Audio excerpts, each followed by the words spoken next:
Hello everybody, it's Carrie and today I am sharing a project where I'm combining pocket scrapbooking with a little summer shaker. And I think this project's really fun because I know shakers are really popular right now and they're just so adorable and fun to make. So for the products I'm going to use is Becky Higgins Corner Rounder. I'm going to use the Heidi Swap Color Shine in Peach. I'm going to be using some sequins, a little bag there. I have a bunch of cut files that I made with my Silhouette Cameo, and I'll link the cut that I used from the Silhouette store online in the description below. That little summer cut file is something that I just created myself and cut on my Cameo. And then I have just a single Project Life journaling card. I have the Bright Side 6x6 paper pack, and I'm going to use that little strip of paper there for my background. I also just have a plain white copy paper, a paper towel, a little plastic bag, and then a clean surface that I don't mind getting dirty. So I just have a vinyl placemat there. So first off, I'm going to start with the rest of the cut file for making my shaker. And I'm going to be using all three of these little pieces that you're going to see me detach from my cutting mat. For some reason, my cutting mat did not cut like perfectly clean, which it always does. I've never had that happen before, so you'll see me just trim a little excess off with scissors that for some reason did not overlap properly. It's not a big deal. And so the reason that I have these cut files on this piece of white copy paper is because as you can see with my dot adhesive, my tape runner, I don't want the adhesive to get all over my nice beautiful white desktop, and since the area that I'm using the dot runner on is so thin, I'm definitely going to have excess spilling over. So it just kind of helps protect my surface, makes things easy and fast. Also, you can see that I'm using a dot runner, and it's definitely more expensive to use a dot runner because you do use so much adhesive, just because you want every single part to be covered so that the sequins don't spill out the side. It would be cheaper to use liquid adhesive, but I just found that this weighs a lot faster, and I had to make a bunch of these, so that's why I chose to do this. So you can see I'm just layering up all my different cuts, and I have 5 total. And in the actual cut file from the Silhouette store, she has you cut quite a bit more than 5 in order to make it this thick. And the reason I only needed to use 5 is because I used really thick cardstock. I used 110-pound cardstock for these little layer cuts. And you could see before in the video where I compared the thickness of the white cardstock with just a 65-pound pattern paper, and there was a big difference. So I was really happy with that. My Silhouette Cameo cut it great. I just made sure to do it on the lowest speed and did a double cut, and it worked perfectly. So I'm going to go ahead and add my sequins in now. That's the fun part.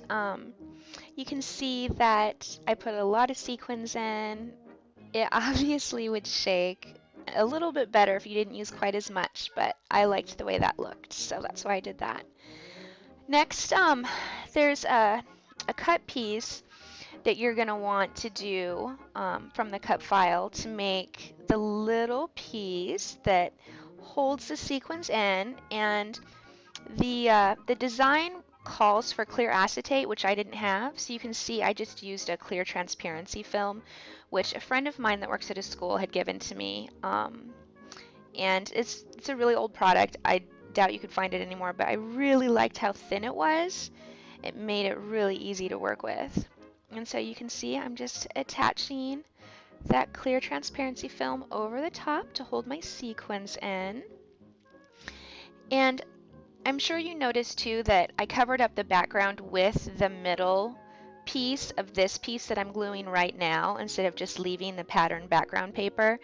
And the reason I did that is because since um, the I wanted the background to be a little bit more predominant, and matching the backgrounds up so that it flows nicely, I felt just dispersed the flowers like really, really nicely so that the sequins just kind of floated around, but everything had a really nice flow to it. I hope that makes sense. But anyways, I did it because I just liked the way it looked. So, and then I have my little gold piece, which I'm using for the base of my ice cream cone, which I just love. I think that the gold, the reflective gold foil paper, is a really nice complement to the sequins, the shininess of the sequins, and the fun summertime feel.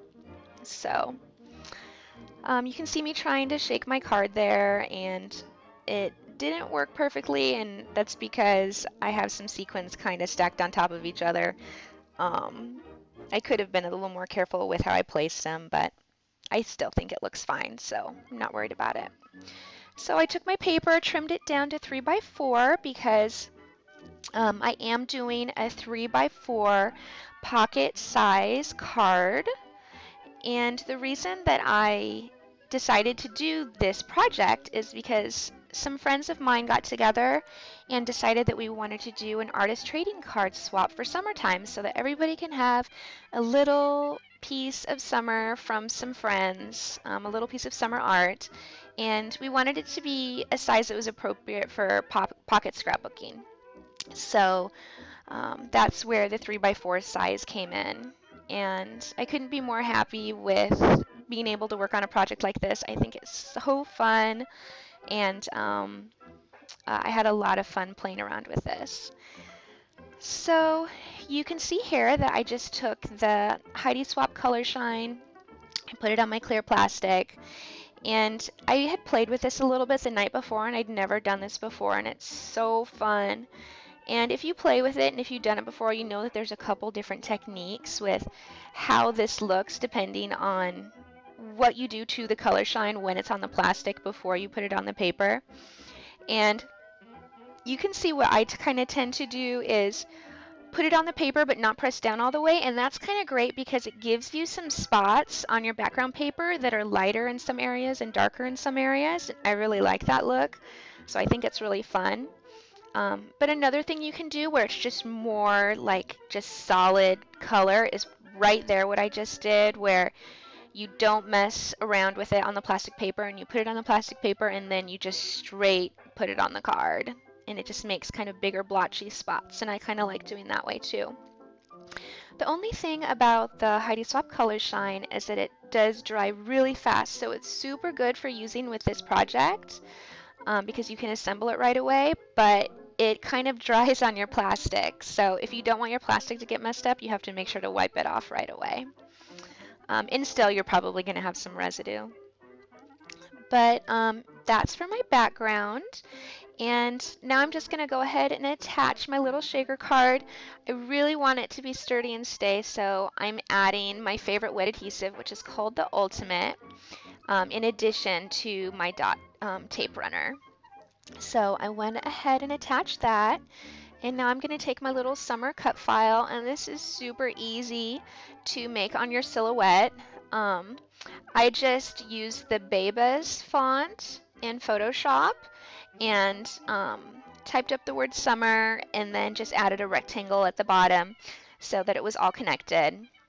The only thing about this specific project that I did is that I cut it on the 110-pound cardstock, and it's such a small cut file that my silhouette definitely had a little bit of trouble doing all the detail with such thick paper. So if you want to make it easy on yourself, I would recommend cutting that word summer out of, 65-pound or 80-pound cardstock or pattern paper, whatever you decide. And then the only reason I added that journaling card, that blank journaling card to the back, was because I just wanted to add sturdiness from adding the Heidi Swap Color Shine on the back. The rubbing alcohol is just because I got a little bit of glue on the gold foil paper, and it takes the glue off perfectly. So you can see there's a nice, clean, perfect gold foil surface now, and it's not messed up or anything. So I think that is a nice little trick for removing glue from your projects if you find that you have a tape glue from a tape runner or wet adhesive. And then here are the other ones that I did for the artist trading card swap with my friends. It's all the same design as far as the ice cream cone in the summer, but I just chose different pattern papers from the Glitz Design Brightside collection. And it was really fun to combine the little ice cream tops with the different colored backgrounds, and then the different colored sequins. And I had a really, I couldn't really pick a favorite. I thought they were all really cute.